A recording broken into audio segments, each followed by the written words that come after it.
Apakah menggunakan SIM BDO umum tapi KTP nasional, ataukah tanpa SIM harus KTP Maluku Utara? Ada kemarin dari luar dia katakan bahwa kalau seandainya dia titip berkasnya ke temannya yang sudah kerja di sini, apakah bisa? Nah, itu dia yang masih menjadi pertanyaan besar untuk kita semua.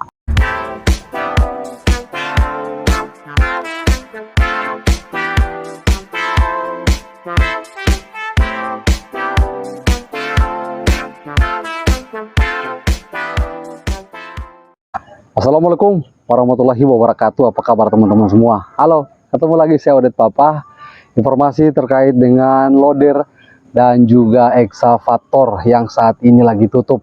Ini ramai sekali dipertanyakan kepada saya, baik di Facebook, di IG saya, dan juga di TikTok saya. Ini katanya ada kemarin yang mengatakan bahwa apakah benar untuk training EXA itu sudah dibuka untuk KTP nasional alias bebas menggunakan domisili dari mana saja? Baik, saya akan bahas dan jangan lupa subscribe ke channel YouTube saya supaya saya lebih semangat lagi hadirkan informasi untuk kalian semua.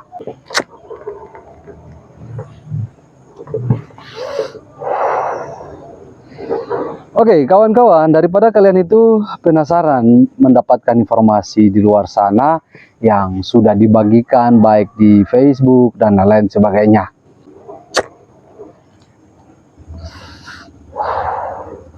Untuk kalian semua supaya tidak penasaran, karena biasanya informasi yang berterbangan di luar sana itu kan kadang ada yang sesuai dengan yang dimaksud loket pendaftaran, ada juga yang tidak sesuai. Jadi perlu dicek baik-baik. Makanya kemarin tuh ada yang dari kalau tidak salah katanya kalau bisa KTP dari luar untuk training EXA, saya mau ke Lelilef oleh Papa. Supaya tidak merugikan kalian sebagai peserta yang mau training ini baik loader, EXA, DT dan lain sebagainya. Itu perlu dicek lagi informasi yang benar-benar valid. Untuk EXA dan loader itu sudah jelas ya, memang harus dicek baik-baik. Tetapi kalau untuk DT 10 roda, welder itu walaupun kalian yang memiliki domisili dari luar, tidak perlu khawatir kalau mau masuk ke dalam dua kategori tadi, yaitu loader, yaitu DT dan juga welder. Tetapi untuk dua kategori yang dimaksudkan tadi, yaitu loader dan juga EXA, itu kalian pikir-pikir dulu kalau mau datang bagi yang memiliki domisili dari luar. Di video saya kemarin saya sempat bahas kalau untuk informasi terkait loader EXA itu kan sudah ditulis menggunakan SIM B2 umum, tapi tidak ditulis domisili bebas. Oke, copy ya. Berarti itu masih ada tanda tanya besar. Bisa jadi yang saya katakan kemarin menggunakan SIM BDO umum tapi KTP nasional, atau menggunakan SIM BDO umum tetapi harus wajib menggunakan KTP lokal, yaitu Halmahera Tengah atau Maluku Utara pada khususnya. Jadi itu saya katakan perlu dipertimbangkan secara baik-baik dulu sebelum Anda datang ke sini. Yang tanya juga kepada saya, EXA loader saat ini tutup. Apakah setelah mereka kembali dari perantauan, mereka kembali buka, itu sudah menggunakan KTP nasional? Ini dia yang perlu kalian ketahui dulu sebelum nanti kalian datang. Kenapa saya katakan seperti itu? Karena di monitoring sana ini monitoringnya. EXA loader itu masih kosong bos, belum dibuka. Nanti kita akan lihat perkembangannya. Kalau memang sudah ada yang dituliskan seperti di monitoring tadi yang saya katakan, maka saya akan menginformasikan apakah menggunakan SIM BDO umum tapi KTP nasional, ataukah tanpa SIM walaupun ada SIM harus KTP Maluku Utara. Itu dia yang masih menjadi pertanyaan besar untuk kita semua. Jadi untuk kalian semua ini pastikan saja sebenarnya, supaya kalian saat datang ke sini tidak salah. Oke, di copy ya. Dan ternyata masih banyak orang di luar sana yang bingung ini tentang ijazah dan berkas yang lainnya. Ijazah untuk PT IWIB sendiri minimal SMP. Itu saya katakan kepada kalian semua. Yang mau masuk general worker bisa fotokopi dan legalisir. Terus yang mau masuk kategori operator itu wajib membawa ijazah aslinya supaya nanti diverifikasi. Ada kemarin dari luar dia katakan bahwa kalau seandainya dia titip berkasnya ke temannya yang sudah kerja di sini, apakah bisa? Saya katakan di video saya beberapa bulan lalu saya sudah bahas itu, bos. Jadi kalau Anda yang baru temukan channel YouTube saya, bisa cek kembali video-video yang sudah saya bagikan. Itu tidak bisa titip berkas.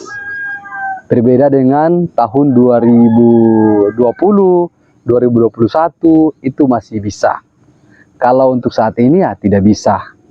Kenapa saya katakan masih bisa di tahun-tahun 2020-2021? Karena saat itu belum ada loket pendaftaran. Jadi masih titip ke teman, titip ke security dan lain-lain sebagainya. Tetapi untuk saat ini tidak bisa. Karena kalau kalian nanti yang melamar, maka akan diminta KTP aslinya untuk diverifikasi apakah wajah ini cocok tidak dengan KTP-nya. Jadi kalau tidak cocok ya tetap tidak diterima oleh staf HRD di loket. Dan di sini terakhir saya tambahkan sedikit saja yang bertanya kepada saya. Oleh Bapak kemarin ada teman saya mengatakan kalau tiket pesawat itu sudah tidak ditanggung lagi jika kita yang lamaran online dari luar. Kalau untuk hal itu saya tidak bisa jawab di sini. Tapi di sini saya berikan sedikit gambaran supaya kalian itu bisa paham. Pengalaman ada banyak orang yang melakukan training ini, diterima dari luar Maluku Utara, sudah ditanggung tiket dan lain sebagainya. Ujung-ujungnya sudah lulus di MCU, tetapi kabur. Itu dia yang merugikan pihak penyelenggara rekrutmen. Itu perlu dicatat. Jadi di sini saya katakan bisa jadi iya, bisa jadi tidak ditanggung dan juga tidak ditanggung. Karena mungkin pengalaman mereka ya seperti itu. Jadi mereka terapkan, ya kalian harus tanggung sendiri dengan catatan kemungkinan besar. Nanti kalau sudah kerja, maka akan dipotong biaya akomodasi dari kota asal sampai ke sini. Begitu, bos. Jadi di sini kita positif thinking aja. Karena siapapun pasti akan merasa dirugikan kalau sampai di sini terus baru training sudah kabur pulang ke kota asal, itu kan tidak bagus. Yang mau balik lagi ke sini apakah bisa? Ini banyak pertanyaan seperti itu. Kalau sudah kabur ya bisa, tapi cek lagi nama kalian apakah di blacklist ataukah tidak.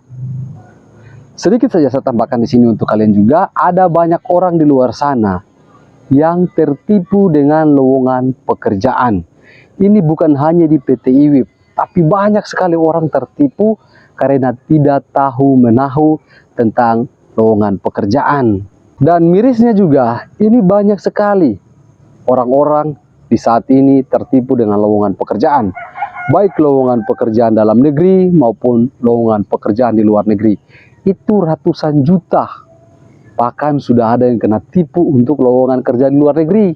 Dan untuk dalam negeri sendiri, bahkan ada yang 7-8 juta itu hangus percuma. Ini dia yang perlu kalian ketahui nanti. Jangan kalian gampang percaya dengan lowongan pekerjaan yang belum tentu benar. Maka dari itu saya akan bahas nanti di video saya selanjutnya. Jangan lupa subscribe. Nanti kita ketemu lagi di video saya yang berikut. Salam, sampai jumpa. Bye-bye.